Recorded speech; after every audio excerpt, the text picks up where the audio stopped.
Alors, bonjour à tous. Aujourd'hui, je vais vous montrer comment on reprogramme des modules pour rajouter des options par exemple.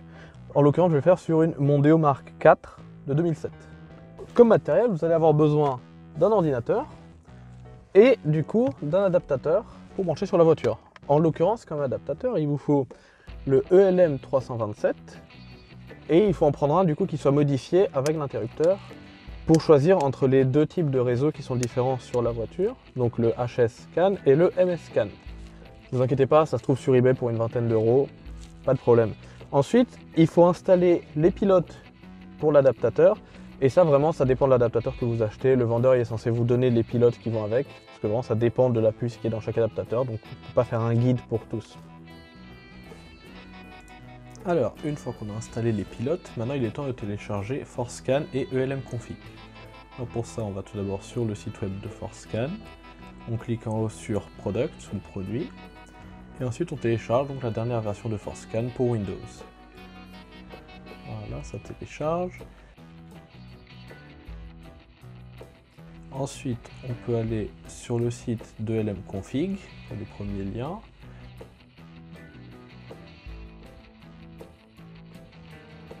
Là, il nous dit qu'il faut télécharger absolument le Runtime Pack, comme c'est mentionné en haut. Ensuite, on choisit la version qu'on veut télécharger. Donc, dans mon cas, j'ai trouvé que la version 0.2.7b fonctionnait le mieux avec ma Mondeo. On attend que ça télécharge. Ensuite, on va dans les téléchargements et concrètement, on installe ForceScan, on installe le Runtime Pack et on extrait le fichier, donc le dossier de lmconfig. Voilà. Et maintenant, on est prêt pour la suite. Alors, maintenant que tout est installé, on prend notre adaptateur, on le branche dans un port USB hop là, de l'ordinateur. Et après, on va le brancher dans le tiroir ici, en haut là, petite trappe qui s'ouvre, pour débloquer la prise de diagnostic. Du coup, on va le brancher ici.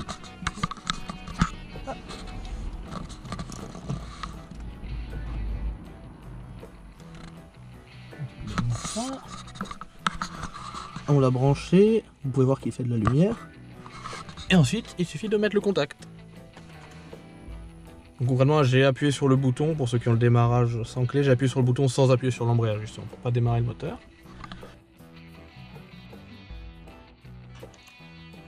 Alors, une fois que ça c'est fait, on commence par lancer ForceScan. Voilà, on clique sur l'icône en bas à gauche pour se connecter. Il nous demande de mettre le contact et de mettre l'interrupteur en position HS Scan.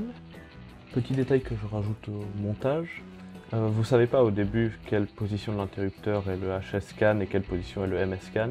Et donc pour ça clairement il faut essayer. Donc vous mettez OK sur une position au pif et puis si ça marche c'est que c'est la bonne et sinon c'est que c'est pas la bonne. Et après il faut juste fermer et recommencer. Ensuite, la fenêtre d'après, il nous demande si on veut accélérer l'adaptateur, je sais pas quoi, on clique sur oui. Et là, après, ça va essayer de se connecter à la voiture.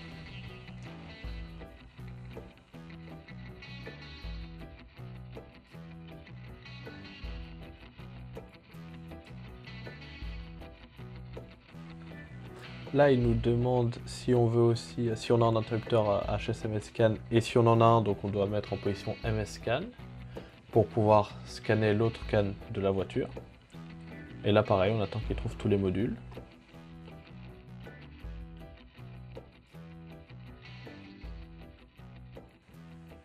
Voilà. On peut cliquer sur non, c'est pour enregistrer les modules qui sont dans la voiture, mais c'est mieux de scanner à chaque fois. Ensuite, on va à gauche, on clique sur le triangle jaune, ça permet de voir tous les codes d'erreur. Là, vous voyez que j'en ai aucun, mais je vais vous montrer plus tard comment on fait pour les effacer. Après, la partie d'après, on peut voir toutes les données en temps réel. Donc, il suffit de double-cliquer quelque part, on a cette fenêtre qui s'affiche. Et on peut choisir donc le module duquel on veut lire les données et ensuite on a accès voilà, à toutes les données qu'on peut lire.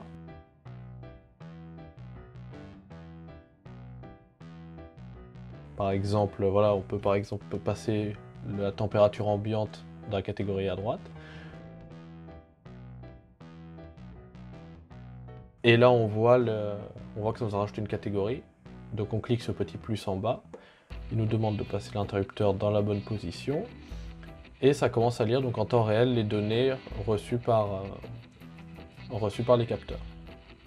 Ensuite, il suffit d'arrêter.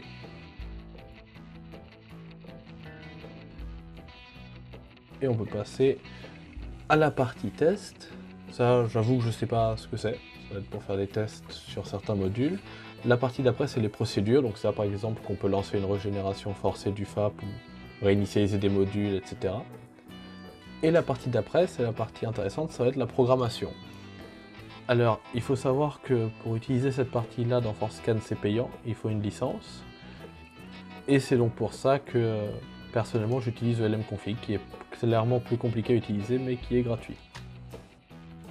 Voilà, donc là, on se déconnecte de ForceScan. Et on va lancer ELMconfig. Là, on sélectionne bien le type d'adaptateur qu'on a, dans mon cas c'est le FTDI, la langue en anglais, la voiture, on clique sur se connecter. On dit oui parce qu'on a un interrupteur HS MSCAN, mais pour la fenêtre d'après on dit non parce qu'on n'a pas de MMCAN. Ça, je ne sais pas ce que c'est, ça ne s'applique pas à ces voitures-là. Ensuite, on attend 5 secondes qu'on puisse fermer cette fenêtre-là. Là, bien sûr, tout est en russe, donc on ne peut pas lire. Mais il faut aller sur BCM. Ensuite, on clique sur Procédure et sur Read CCD from BCM. Donc là, on va lire le fichier de configuration depuis le module qui s'appelle BCM. Là, ça nous indique qu'il faut surtout pas interrompre la procédure, etc., etc. On clique sur OK. Il nous demande de laisser le contact allumé.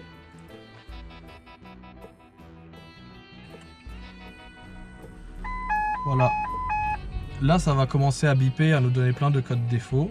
C'est normal parce que vu qu'il analyse tous les calculateurs, il se peut que la connexion se coupe entre certains calculateurs et qu'il y a des codes qui apparaissent. Ne vous inquiétez pas, c'est normal, ça fait un peu sapin de Noël, mais c'est parfaitement normal. Voilà, maintenant il a fini ça. On peut cliquer sur OK. Et ensuite, on va à gauche sur Central Configuration. Et là, vous voyez qu'en haut, on a donc plusieurs pages. Mais avant de commencer à modifier, on clique tout d'abord en bas sur Save CCD to File. Ça, c'est pour vraiment faire une sauvegarde de la configuration actuelle de la voiture. Voilà, vous la nommez vraiment ce que vous voulez. C'est vraiment histoire d'avoir une sauvegarde pour pouvoir revenir à ça si jamais il y a quelque chose qui plante par la suite. Voilà, enregistré, c'est bon. Et là, vous pouvez voir que sur toutes ces pages-là, on a tous les paramètres qu'on peut modifier dans les modules de la voiture. Donc des trucs activés, par exemple. Là, en page 4, vous voyez en haut à droite, on peut choisir le niveau d'équipement de l'autoradio. Donc pour le GPS bas de gamme, entre guillemets, le Blaupunkt-FX qui n'est pas tactile, il faut sélectionner Navi Low. Et pour le tactile, il faut sélectionner Navi High. Voilà. Et du coup, ça permet d'avoir l'affichage du GPS sur l'écran converse. Et ensuite, par exemple, sur la deuxième page, on peut avoir le verrouillage automatique en roulant, qui est très intéressant aussi. Voilà, on met tout ça avec le verrouillage automatique en roulant. Ensuite, une fois qu'on a fini ça, il faut retourner dans le BCM, encore dans l'onglet procédure, et là on fait Write CCD to BCM. Voilà, on clique sur oui pour écrire, et là pareil, ça peut recommencer à biper, etc. Donc on touche à rien et on attend.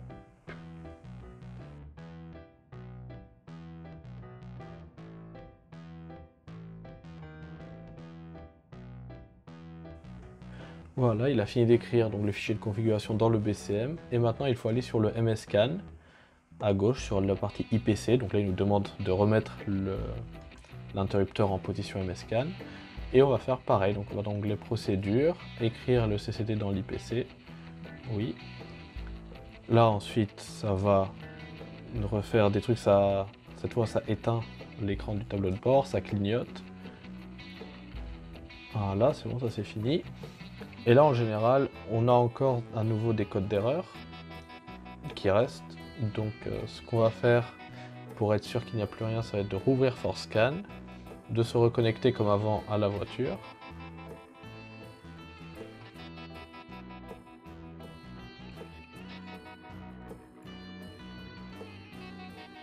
Voilà, là on commence à voir qu'on a plein de défauts qui apparaissent, donc c'est tous les triangles jaunes là. c'est les codes d'erreur qu'il voit dans les différents modules. En fait, à chaque fois, on voit le module qu'il est en train d'analyser et le code d'erreur qu'il y a derrière. Voilà. De la même manière qu'avant, on retourne dans les DTC et on clique sur le bouton en bas pour effacer les codes d'erreur. Et il nous dit qu'il faut remettre l'interrupteur en mode HS-Scan. On clique sur OK. Et ensuite, il nous demande d'éteindre et de remettre le contact. Donc pareil, sans appuyer sur l'embrayage pour ne pas démarrer la voiture.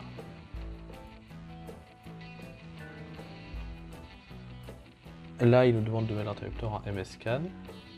Et on remarque qu'il y a encore quelques codes d'erreur qui restent. Donc ce qu'on va faire, c'est qu'on va recliquer une fois sur le bouton pour supprimer les codes d'erreur. Et on recommence.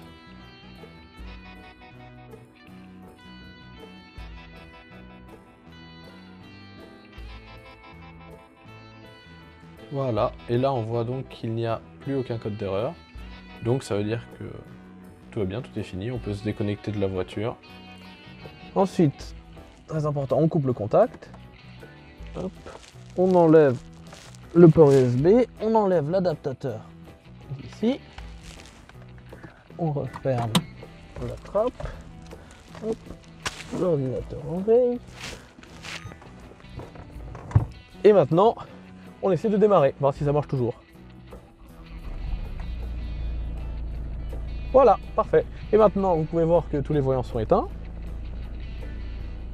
Voilà. Et donc, c'est bon. On a configuré la voiture comme on voulait. Donc maintenant, elle va se verrouiller, par exemple, en roulant. Et on peut éteindre le moteur. Donc voilà, maintenant on a vu comment reprogrammer vraiment les modules qui sont dans la voiture pour changer des trucs au comportement de la voiture par exemple, ou reprogrammer, rajouter des options. Donc j'espère que cette vidéo vous aura plu et à bientôt dans une prochaine vidéo.